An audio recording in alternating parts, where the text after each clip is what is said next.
I think Creo said it best. An alliance born of hate is a fragile thing indeed. By creating this new hate content to justify failures is a horrible precedent to set. Have they done it before? Have they ever like? I think every time they do quote unquote woke stuff, that they're trying to be divisive because it gets engagement. I truly believe that in my heart. I don't think that corporations truly care about people. That's just me. I think it is to, inspire people to click, because people, especially real fans, uh, are so passionate. I think that I genuinely think that there's a whole strategy to it, and they've got psychologists behind there going, we're going to make it into a win, even if it's an L. That's just me. Yeah, it's unfortunate, and it's why George was never really seen as like some corporate entity guy. He was just a man with a story to tell, and that was it. And he had like the people he would hire that would handle the rest of the company. How much and he hated money men. And I was thinking about that yesterday, was the fact that's very telling.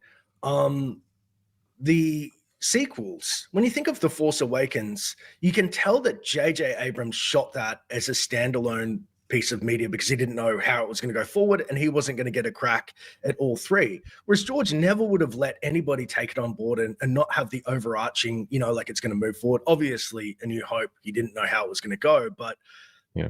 He's held true to a higher vision. All of these people who get these projects are like, oh, I get a Star Wars, and they just try and make sure that their little fiefdom, their little piece of the kingdom stands out, and they don't care about the overarching narrative or story, or you know what I mean? It's just me, my story. Oh, yeah, you hit the nail on the head. No, totally. It's just they want to put it on their resume.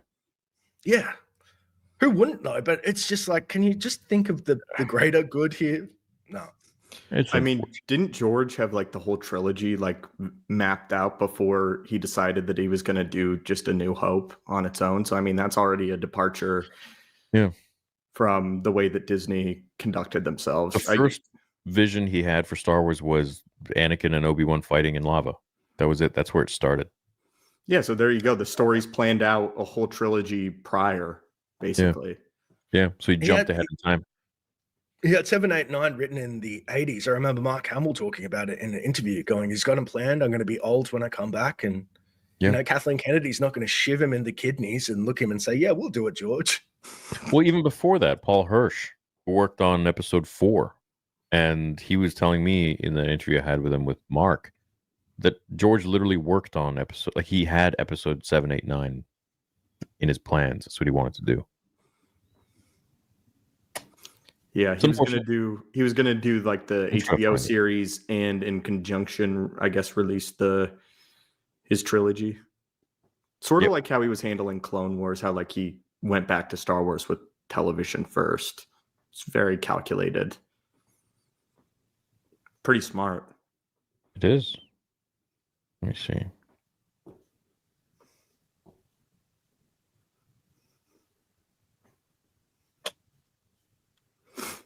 I can't imagine what even one episode of that show would have been like. It would have been surreal. Because again, George, he doesn't just push storytelling boundaries. It's every undertaking is like a technological boundary he's seeking to redefine as well. So I can only imagine. Forward. Yeah. I can only imagine what that show would have looked like. I believe that at the end it could have surpassed like a lot of the best films coming out if he had been able to fully, execute his vision. I'm going to try and, it won't let me share the screen for some reason.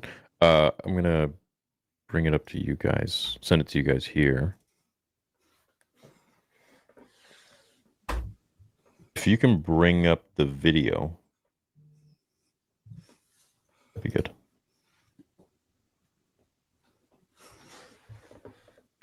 Kitty. And enable the audio. Oh, he was the editor for Empire Strikes Back, not episode 4. That would have been the writer of Splinter of the Mind's Eye. I'm forgetting his name now. Alan. Shit, I'm forgetting his name.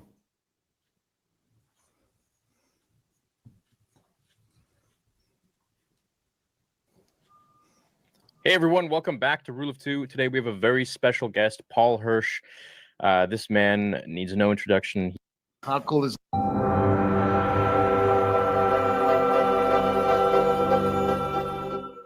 that?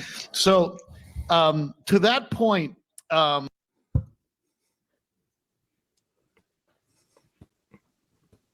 right. Is this me? don't worry. Yeah, if that's you. If you don't have, If you can go up to 15 years ago, I forget the exact time frame. The AFI created, or maybe it was even longer. The AFI created their 100 best movies of all time. I'm trying to find the actual mark of it, but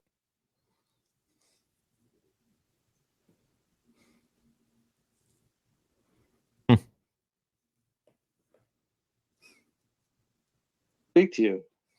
And I had this image of Brian grabbing George around the neck. Sure. My wife. Right. That's a good And, piece of audio. So that was that. And then California. anyways, I can't find it, but it's in there somewhere. It's in that whole interview.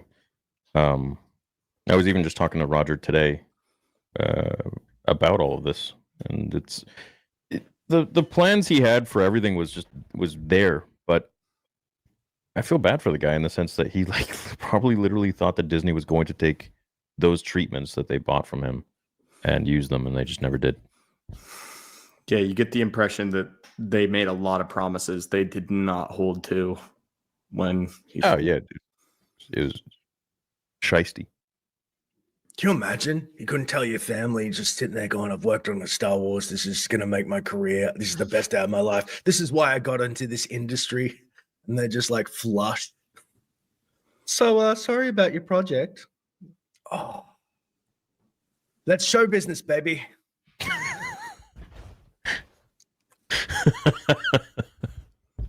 Yeah. Oh, well. And you know what the problem is that he was so the problem today is that he was so unbelievably hands-on with everything. Whereas today, like even the games, today, it's like a different writer or director or whatever per project, whether it be books or animation or games or movies or shows. They're all different, and none of them really like talk to each other. It seems. no cohesion. And if they are, I mean, shit, they're doing a piss poor job. Yeah, we always, and maybe I'm the only one. I was mistaken. I thought that the story group was really, they were the ones holding the mesh together, the rich tapestry. But when you kind of realize they're beholden to the money man and Kathleen doesn't know what, clearly she doesn't have a vision because she said it. We didn't know what we're doing piece by piece, project by project. Without that overarching vision, oh, what a clusterfuck to keep it together. Like it's a universe. And you're just grabbing, hoping something's going to stick to the wall, but trying to desperately make it all make sense. Yeah. Almost feel bad for Pablo. Almost. No, fuck him, dude.